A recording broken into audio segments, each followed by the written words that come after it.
Hello. Hi. Hi. Hello. Hello, everyone. So thank you so much for being here for this session that I do care a lot about. It's full of concepts. It's the topic of deep tech for good. So just as an introduction, my name is Sarah Pedroza. I'm the CEO of Hello Tomorrow. And basically, we are a global organization that is aiming at accelerating deep tech solutions that are tackling worldwide issues. So I'm quite enthusiastic about the topic of today. And we will basically explore two main ideas. So what reality lies behind the concept of deep tech for good, and we'll have concrete examples today, and what would be a favorable environment for this type of projects. So all that in 20 minutes. Let's jump in. Have the pleasure to have today a conversation with two great speakers. So Alexandre Tisserant, who is the CEO and President of Kineis. So it's a CLS spin-off that is democratizing access to satellite connectivity and connects millions of objects simply, cheaply, and anywhere on the planet. So we will hear more about it, of course. And Benjamin Joffe, so your partner at SOSV, a global early stage fund that is focused on deep tech. And you clearly have other hats, more than an investor, and we'll see that in the conversation as well. So Benjamin, let's start with you. Before we dive into the discussion, could you help us define the subject of the session? How do you define deep tech? And of course, if you want to add anything about the introduction I made, feel free. Yeah, no, thanks for having me today. And it's great also, thanks to Startup Sesame, to have those sessions and share about what's going on in maybe less visible parts of the investment and the startup ecosystem. So to us at SOSV, just to give you some perspective, we're a global fund. We invest in France and also in US, in Asia, all around the world. We have about 1,000 companies in portfolio. And probably about half of them fall into the deep tech category, actually more than half. And a large part of those turn out to be what we could call deep tech for good. And I guess we're going to define that in a second. For us, what is deep tech is essentially what you can't do by software only. So that things that involve atoms in the forms of biology, in the forms of electronics. And so that covers a lot of things going from robotics to cellular agriculture and medical devices and many others like that. So our approach to investment, to mention that briefly, is that we're running accelerator programs as entry points during which we support companies in the hardware and biology space. Our programs are called Hacks for Hardware and IndieBio for biology. And we help them go to do this very difficult step from going from lab prototype to market. So that's how we work with them. Okay, great. Thanks a lot. So indeed, on our side, we have, let's say, the same definition as Hello Tomorrow. Let's not get into the deep debate of what is deep tech, what it is not. I think a concrete example that we have is the one that is carried on by Alexandre. So Alexandre, could you tell us a bit more about Kineis, and most importantly, what place does the positive impact have in your project? Yes, sure. First, thanks for having me here today. So yes, I'm the CEO of Kineis. Kineis is a new satellite operator operating with 8 satellites today that are flying. And we are operating for connectivity dedicated to the IoT, the Internet of Things, like you said. And so the ambition is to be able to connect anything anywhere on the globe with cheap, small, autonomous devices. So when we say anywhere, it's like from pole to pole, desert to oceans, in the mountain, well, really anywhere. And so today we have already 20,000 devices connected to our satellites, and the plan is to launch 25 new nanosatellites within 2 years. With some French partners and investors, and we raised 100 million euros of capital last year to do that. So back on the impact of what we're doing, we are coming from a world of you mentioned CLS, which is our mother company, and who was operating the Argo system for several decades now. And so this system was and is still dedicated to the science and environmental purposes. And so, for example, we are still tracking birds, polar bears, penguins, or any wild animals. And it's not just for the fun of the science to see what they're doing, but thanks to that kind of tracking, you can make evidence of climate change because, for example, penguins go further in the sea to take some food because the sea is hotter than before, or things like that. And so it directly relates to climate change and to how we can measure it. Also, we also are tracking like fishing boats to help institutions and governments to monitor the quantity of fishes that are taken in the sea, so that they can ensure the resources in fish will be still enough in the coming years and decades. So it's really into our DNA to have this kind of application. Of course, what we're doing is allowing this connectivity to be accessible to most to most of the people. And so by democratizing it, of course, you open new markets, which is on the one side very good because more people can use it. But on the other side, you have to face a lot of new opportunities, and you have to decide whether they go into your good impact strategy or not, and if you want to do business with them or not. And it's a kind of not that easy process, because when you have to say, okay, no, I will not accept these revenues, it's kind of hard to justify to like your shareholders. Yeah, that's really interesting. And I believe, Benjamin, you've seen also many deep tech startups in your portfolio from different sectors, and maybe they have different approach. So the question I have for you is the positive impact always the main driver from the beginning for a startup in the deep tech for good field? I'd say it varies a lot. So you have founders who are very mission driven, but I would say, even though a lot of our founders come from a research or science background, sometimes their motivations is not the primary motivation is not the good they're going to do, is their interest in a particular technology that they've been researching for years. And it's at the time where they're looking for applications that they have to make that choice, whether it's going to be for something that has a positive impact, a neutral impact, or possibly a negative impact. So I think these days it becomes really difficult actually to finance negative things. It's not that easy. But in terms of how positive things should be, the challenge is to figure out what should be the first applications. And generally, you have a lot of choices for technologies of what you can do with them. Sometimes the one that has the most long-term impact is not the easiest to start with. It might be actually very difficult to implement initially. So what we've seen is that many founders look at pragmatic ways to test the technology with markets that have early adopters ready to finance the development, so that eventually they can reach larger markets with larger impact. And to some extent, anytime you do something that is solving like actually a complex problem, you're bound to have a positive impact. And the complex problems around food, around health, around industry, all have immediate impact on the environment, on human health, and on our planet. Thanks, Ben. Yes, we indeed we saw that also in the competition we're running. Much more deep tech projects are now tackling the sustainable development goals, and mainly I would say in the agriculture sector, environment in general, and health sector. But we're also seeing deep tech project tackling societal challenges now, and this landscape is clearly rising. In the last 5 years, it has approximately increased fourfold. So from $15 billion in 2016 to more than 60 billion in 2020. So that's something that is huge.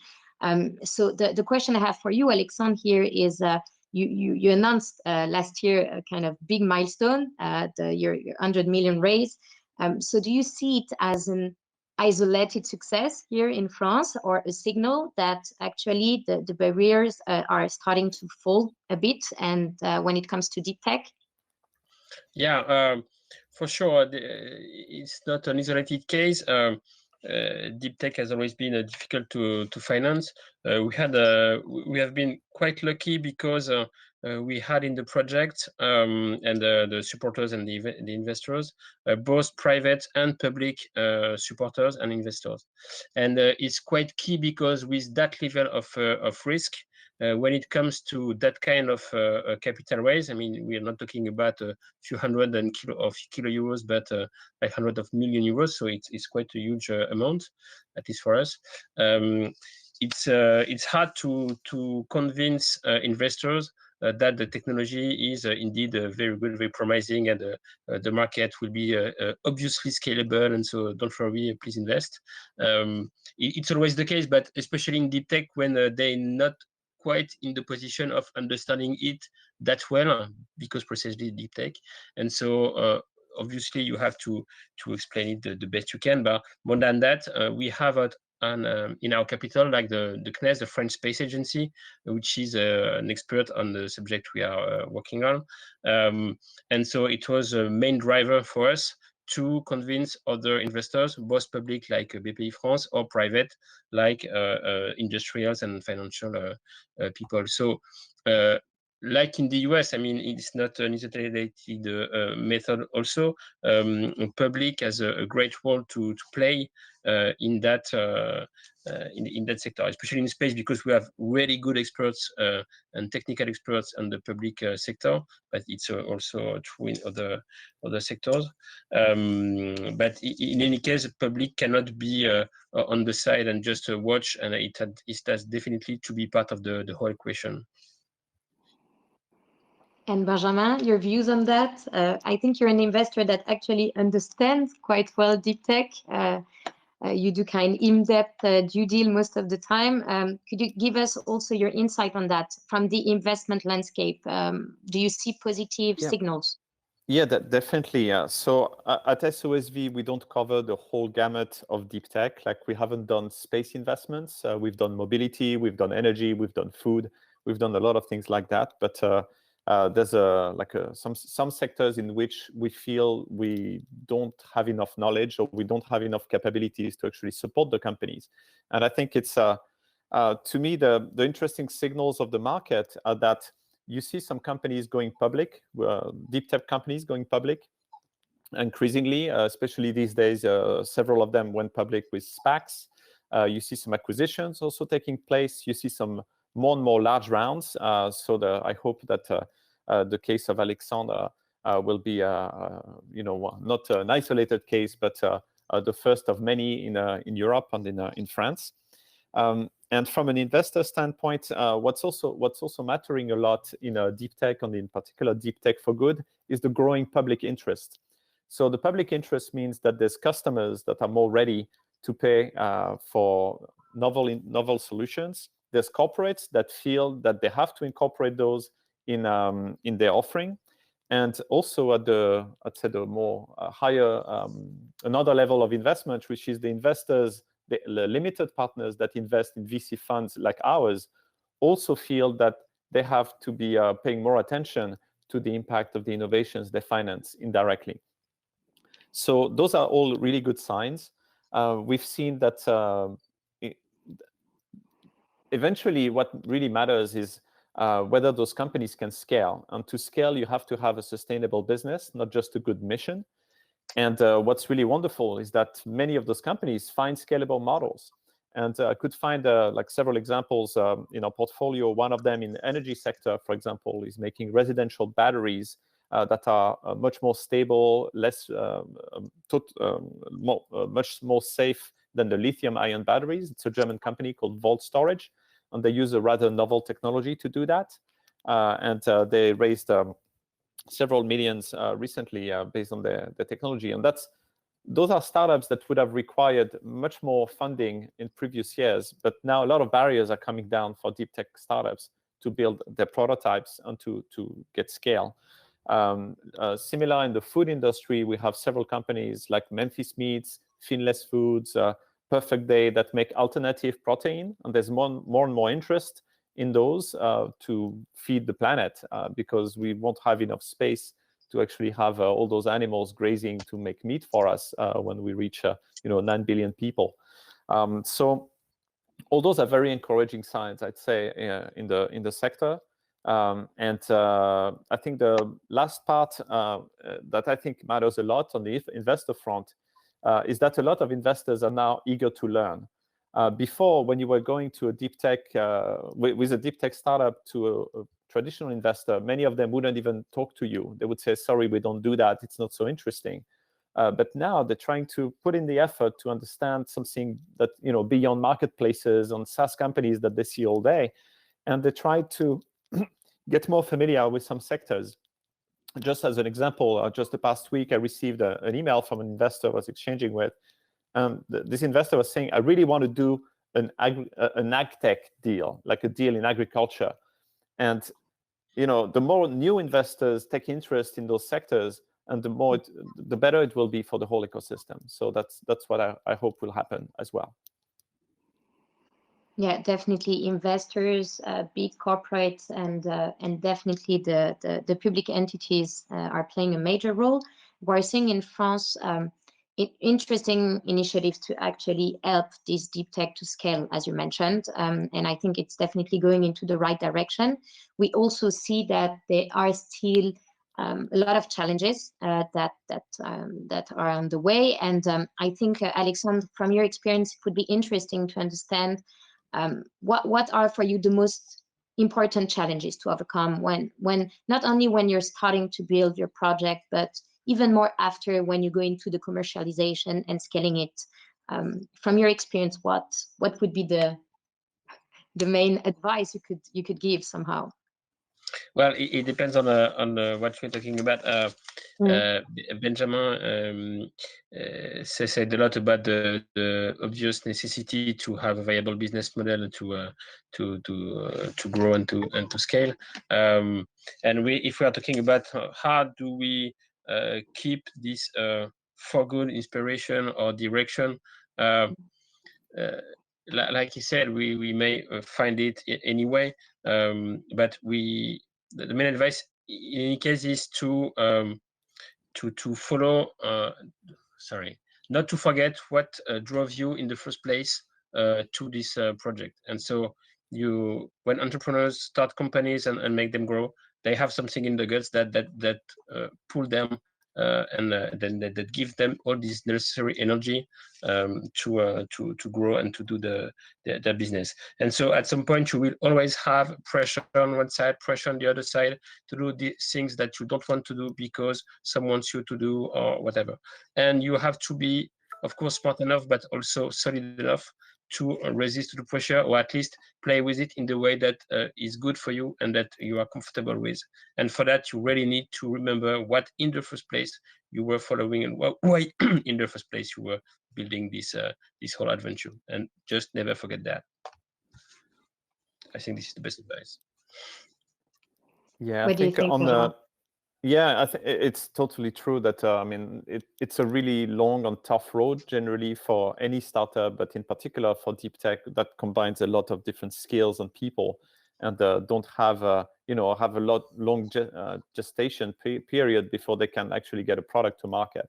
I would add one thing is that I think one of the challenges, in addition to finding financial capital, is also finding the intellectual capital very early on that will help you identify markets that maybe you might not be familiar with, and also identify the right milestones.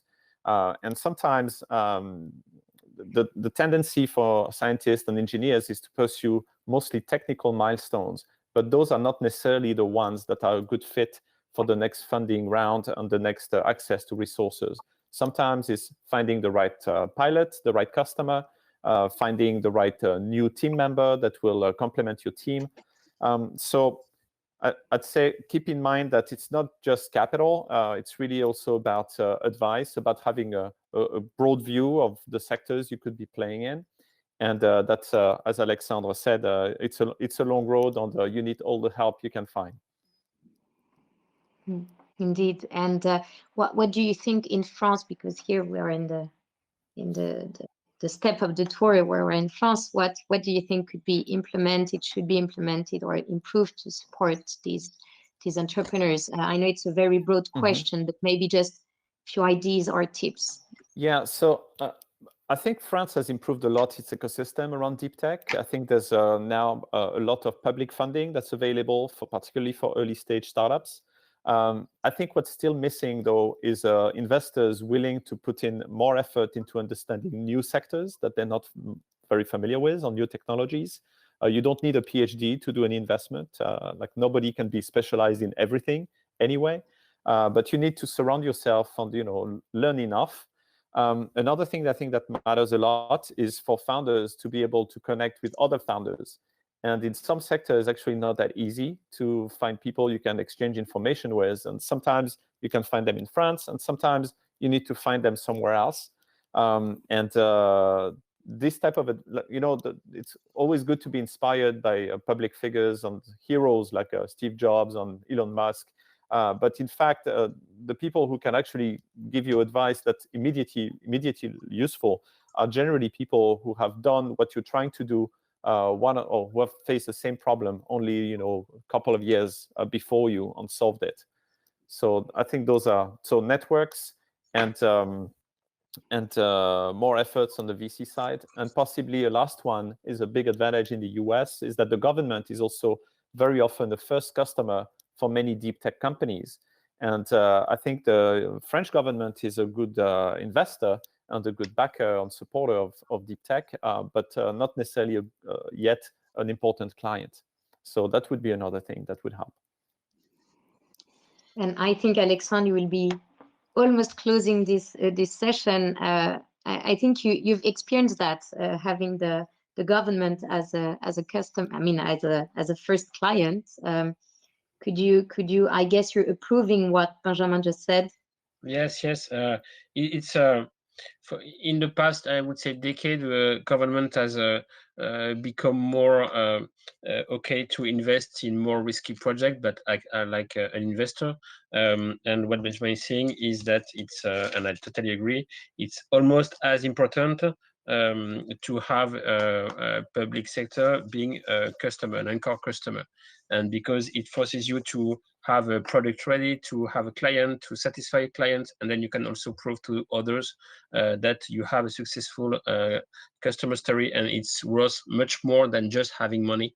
And this is really something that we should be aware of. And again, the US are really practicing this a lot, and we should not forget it. Okay.